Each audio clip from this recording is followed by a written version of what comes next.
In the east of Java in Indonesia, there is a group of volcanoes known as the Ijen volcano complex, and one of these in particular, known as the Kawah Ijen, has become pretty famous for allegedly erupting with lava that is bright blue.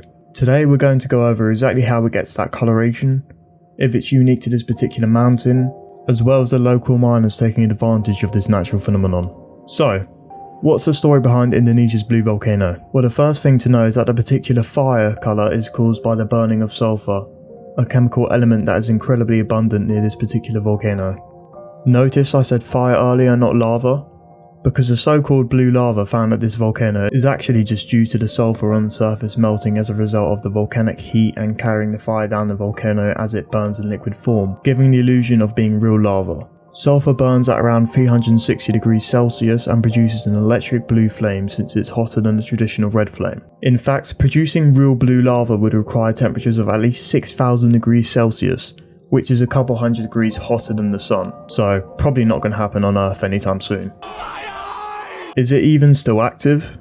The next thing, as you can probably work out, is that since the blue lava is actually just burning sulfur, the volcano does not need to erupt for this to happen. However, although the last eruption happened in 1999, almost 25 years ago, the volcano is fully active and there have been multiple earthquakes in recent years. Despite the blue lava illusion though, the actual thing with this blue lava is that it can only be seen at night because its colour makes it almost invisible during the daytime. The actual lava produced during the eruption was the usual shade of orange, as all lava usually is. So is it the only one of its kind? No, actually. There is one other place where the same thing happens, and that is Dalol Mountain in Ethiopia, which is fairly well known for having all sorts of bright and unearthly colours. Dalol, aka Ghost Town, is an extraterrestrial looking location which holds the official record for the highest average temperature of an inhabited location with an average of 35 degrees Celsius, or 95 degrees Fahrenheit.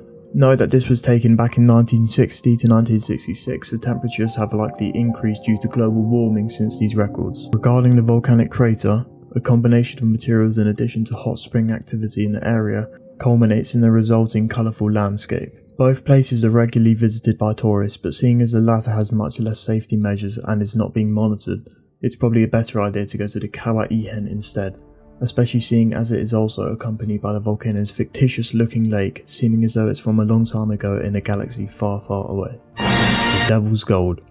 The sulfur which creates the famous blue flame is also the forefront of a dangerous thriving industry. It is known as Devil's Gold by the miners because of the coloration of the sulfur and the high price the workers have to pay with their health. Sulfur is a highly valued commodity, especially in Indonesia where the locals use it to make matches and artificially whiten sugar as well as developing skin treatments. So, how do they mine it? A pipe system captures gas from the volcano. This gas then condenses into liquid sulfur with help from its water coolant and flows out to the surface where it's left to cool and harden, changing colours in the process. This would be from red to yellow. Once solidified, the rocks are extracted from the crater up to the base by men with baskets. So here's a typical day in the life of a sulfur miner in Kawah Ijen. Wake up late night around 1 AM, eat breakfast, which is typically some form of rice-based dish, and take their motorbike to the foot of the crater, which is the very bottom. From there it's a long 2-mile hike up the ridge of Ijen's volcano. All of this while taking their trolleys up with them. Once they've reached the readying location, the workers prepare by putting on their masks, if lucky enough to have them, or just a handkerchief dipped in water to keep the sulfur powder from sticking. Next up, it's the baskets and some tool, typically a metal ruler, with its purpose being to break up chunks of the commodity. From here they begin their descent down into the 1,000-foot deep crater. The men get to mining by breaking up the cooled down sulfur and putting it into their baskets using their bare hands. Ready to be extracted, they take the long trek back up, but the journey doesn't finish there, because now they need to sell the valued commodity to be paid. Selling stations are located nearby where workers place their loads on scales, which are then recorded and the workers paid accordingly to their station's set rate.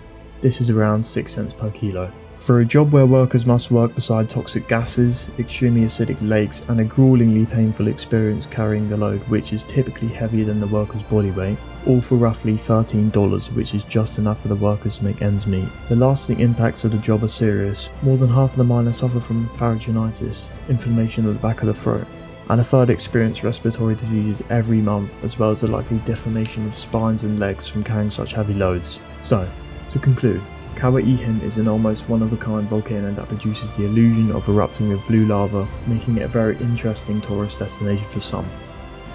However, those who work there likely find it far less appealing as they have to work under conditions that are very harmful to their overall long-term health, and for very little reward.